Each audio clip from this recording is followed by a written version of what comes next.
Thanks, everyone. Good morning. How's everyone doing? Show of hands, who was here yesterday? Oh, good. We've got some returning veterans here. That's marvelous. All right, and some of you are new, so what I'd like to do, yesterday I don't know that you all took full advantage of networking, so I want to start with a small activity. And this is one that I've done it in a lot of different countries. It's a fun thing to do. It's especially fun to do with different audiences from different countries.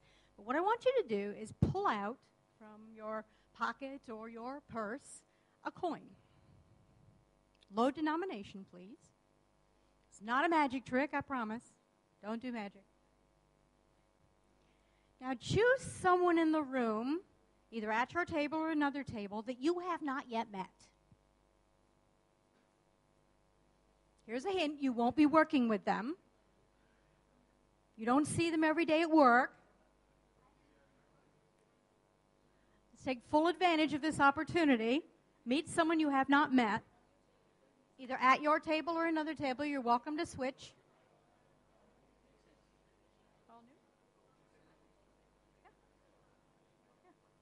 You need one other person to do this with. If the numbers are odd, then put 3 of you together. Math is always the most complicated part of this, isn't it? All right, everybody have somebody? Who does not have a partner? Show hands. You don't have a partner? There's a partner back there. Who does not have a partner? Everyone has a partner? All right. I need your attention just for a minute so you can all hear the instructions here. I don't know of any countries that don't put the date on a coin. So look at the date on that coin. Okay? The year, correct. Your challenge is to tell the person that you're meeting with what you were doing on that year. What significant thing happened in your life on that year? Now, if you weren't born yet, switch coins with someone who was born. Okay? All right, go ahead. We'll take about 5 minutes to do this. So a little message to all you extroverts. If you're still talking about yourself, be sure to give the other person time.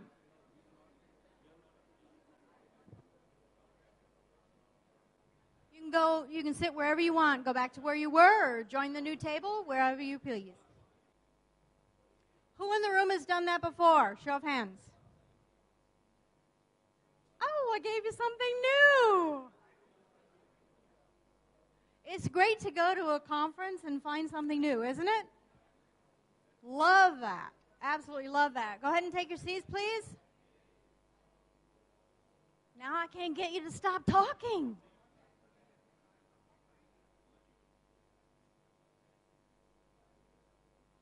Okay, I would like to begin today by going back to yesterday.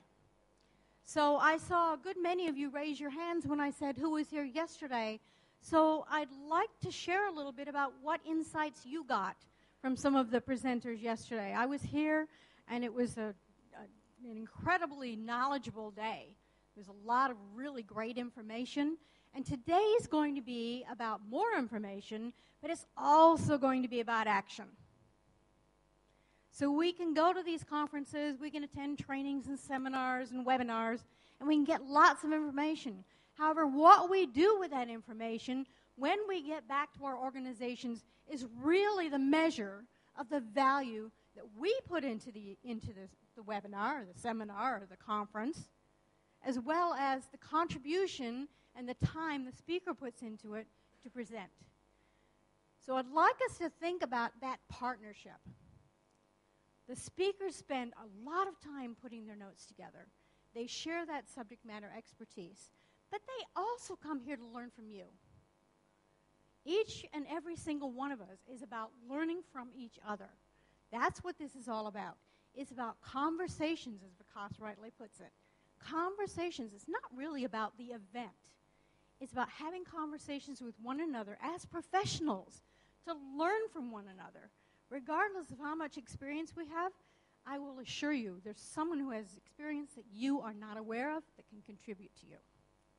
So each and every single person in this room contributes to me, I take that back and I share it with someone else. It's very systemic. So I want you to think about that. Let's begin with what happened yesterday. So who will be the first brave person to share about one thing they took from yesterday?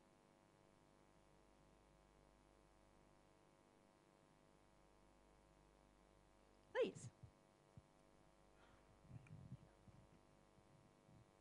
I mean, my perspective is, could be a little different from what happened yesterday also, but I think overall what we realized that, and I'm not an HR professional, I'm a business guy, and I head L&D and now come to the L&D side and I work with HR teams.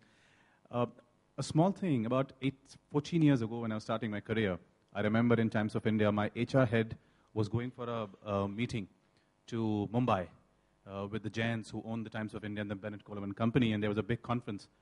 And I asked him, why are you going, what's going on? He said, we're going to ask, why doesn't HR get what they deserve? It was 1997, so I asked him, since I was new, fresh from management college, eager to listen to learned people. And he was like, you know, we never called for the meetings. Nobody calls us. People come to us only when the KRA is to be completed and appraisals to be done and probably mid-year reviews and all. So I said, good. So he said, I don't know. I'm tired of being a support professional. I want to be in the light. I want to be in the line, so we're going to ask for our seat on the table. And throughout the years, I kept on listening to it. And yesterday, once again, I heard that. So it's not a question on the HR community. Actually, it can be in a way, but I don't want to put it out so bluntly. But as Rajesh was talking about the entire HR, Rajiv was talking about how the HR cannot be just outside the perimeter. I head businesses. I need help every single day. I'm crying for help in my own way. If HR comes to me automatically, I'll not turn it away. It's just that the HR teams, my perspective, I worked in some of the large organizations, very senior, very famous guys, have hardly seen HR guys step into a business review meeting and say, hey, listen, I want to know that. Most of the time, HR guys do not participate so openly in business review meetings and all. So my perspective, to cut a long story short and not take too much time in the morning, is that I think HR is probably the most crucial function for my business success. I have to focus on market share, revenues, EBITDAs, P&L, and everything.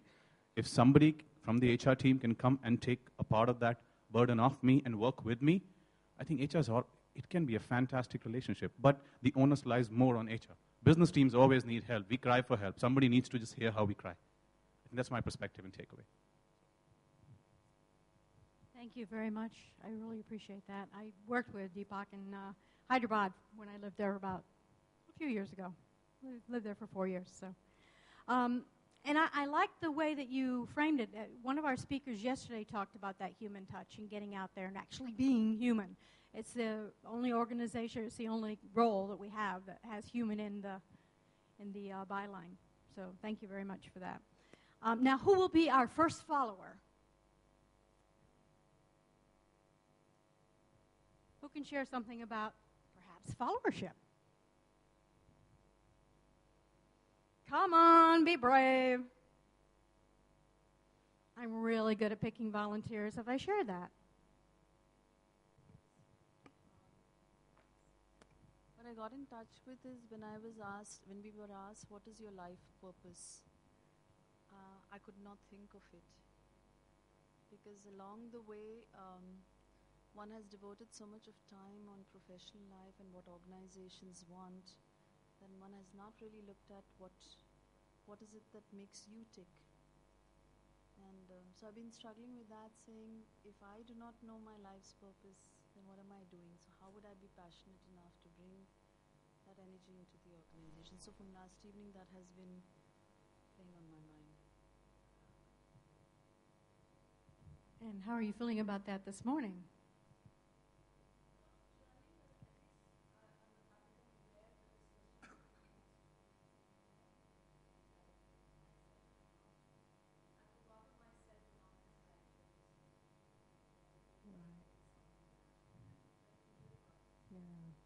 So discovering one's life purpose, of course, is very important. And I think equal to that is if we don't know what our purpose is, how do we bring passion to what we're doing? You know, how do we find purpose in what we're doing? You know, how can we kind of recommit ourselves and have that be maybe a catalyst for finding out what our purpose is? So perhaps that might be some insight along the way on that one. Another comment. Yes, thank you, David. Hi, good morning, everyone. Thank you. Thank you, Priscilla. I thought one of the things that really resonated with me was about this HR business partner conversation. And I thought Rajiv kind of laid it out well for us. It was something we've been talking for about a decade or more, and we continue to talk about it. So how can we help the business understand that we are far more than a happiness organizer, an organizer of annual dinner and dance, or a health organizer where people who are sick send to us their medical claims? We are certainly more than that. The challenge I thought was that perhaps the solution lies in us being expert practitioners. And by that, what I mean is that everyone in this whole wide world will always have an opinion about people, motivation, the way you grow a person, the person's potential. Everyone has an opinion. But we are the experts in this field. So if we truly are the experts and have worked hard to get to where we are, then we need to influence the way people talk about people. We are actually the thought leader of this group. And as the thought leader, and this is the practitioner part now, because we are experts, we can influence the way business think about people, what their belief in people are. But we also can shape business strategy by using our core strength. And by that, what I mean is, we don't need to be an expert in sales or supply chain or the global markets. People spend their whole life figuring this out. They are smarter than us in this. But we can tell people that if you are trying to grow a business in Delhi, you need to figure out how you're going to find the right talents there. And let me tell you my point of view about that. In other words, we need to add value, but we need to add value in an area where we have competencies and strengths, where people want to count on us, when our word is not necessarily law, but helps people think about talent, about people, and how all this is linked to the success of business in a more powerful and effective way. We really should be the glue that helps our organization put together a clear statement about what their belief in people are, how people should be managed, and how people should be leveraged. Have we done that? I'm not quite sure. Thank you, David. I appreciate that. And you tied together a lot of the results we saw yesterday, talking about communications and relationships and the impact of it is human resources, and where do we go from here? Yeah, and Priscilla, you made such an important point. Yesterday, I took so much out of that one day. There were so many great and powerful ideas. Here's the big question. What are we going to do with it? How are we going to demonstrate that not only do we understand this stuff, say the principles of followership, how do we make it practical and implementable? How can we go to a business leader and say, you know what, it's not about learning followership. I've got 4 things you can do to be much more effective because of what I heard yesterday. We are the ones who translate an idea into practical, actionable stuff that makes a difference to the business. That's where we become that HR expert practitioner. So thank you for reminding me. Yeah, very good Thanks. point, very good point. I like the word you chose, influence, as well. When you spoke earlier, you talked about, we chose this career because of what we're doing, so now let's exert that influence.